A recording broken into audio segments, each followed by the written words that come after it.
Computers have evolved so much since it was first invented.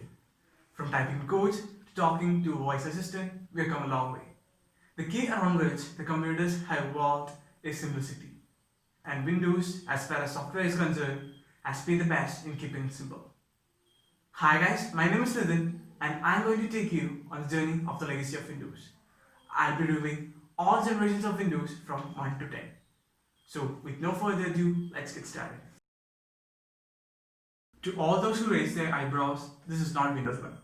Windows 1 lacked the ability to self-boot and hence relied on the underlying DOS to boot it up.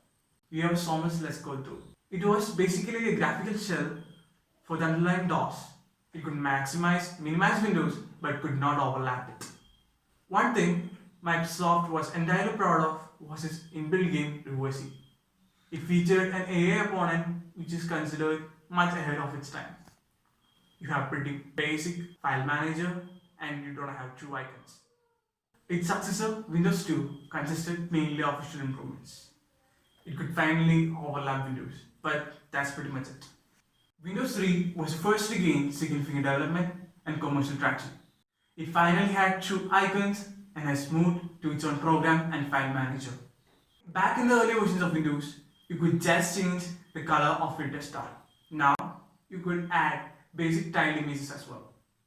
Saying all this, we haven't yet reached marketing factor of Windows 3, MS Office. Windows 3 was the first Windows to have MS Word and MS Excel, and hence the legacy of Windows began. To be honest, it feels pretty cool reviewing it after 30 years. And now to the legendary Windows 95. And yes, finally, Windows could boot on its own. Now the Windows finally had the plug and play, which allowed the users to plug in their devices without prior driver installations. All UI of Windows, including that of Windows 10, was inspired from Windows 95. It introduced the legendary Start button, and inspired by Macintosh Finder, it introduced My Computer, which helped the users to easily organize the programs and files. Windows 98 is pretty much the same, with the only difference being better networking capabilities. Well, now I'm running Windows NT 4. In the user's perspective, the only change is the Start menu bar. But actually, a lot of things has changed internally. In 2000, Windows did something much more confusing. It released Windows 2000 and Windows ME Internet for professional and home environments respectively, but the users thought it to be the same.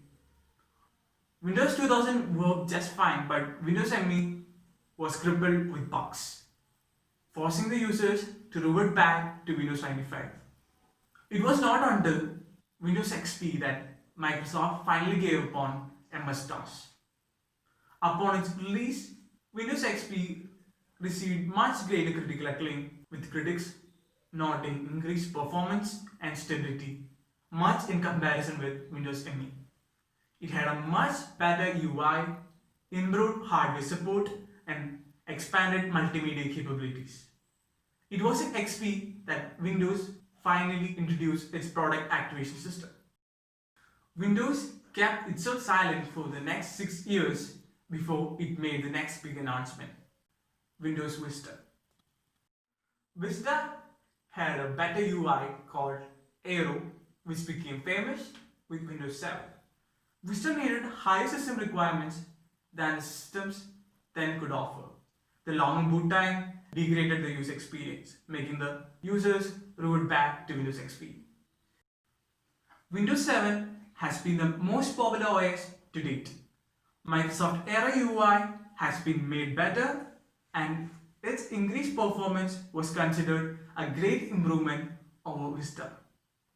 Windows 7 was primarily intended to be an incremental upgrade, addressing Windows Vista's poor critical reception while maintaining hardware and software capability.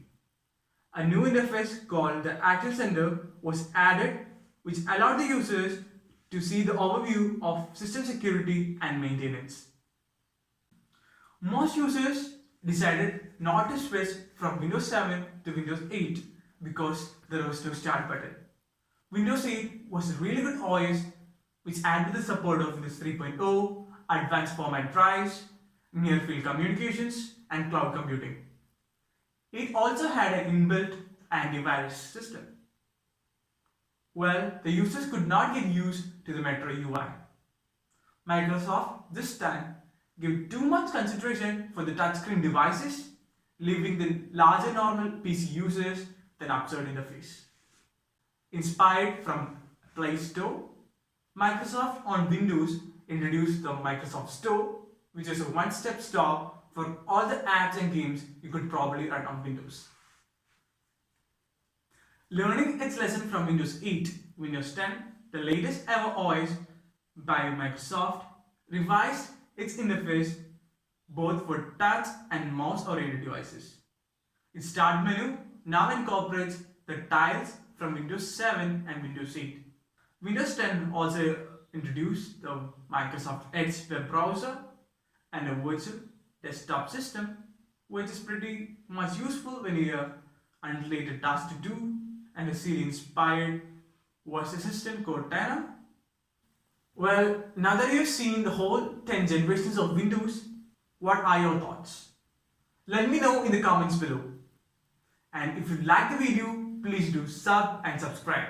So, thanks for watching the video, and until we meet next time, goodbye.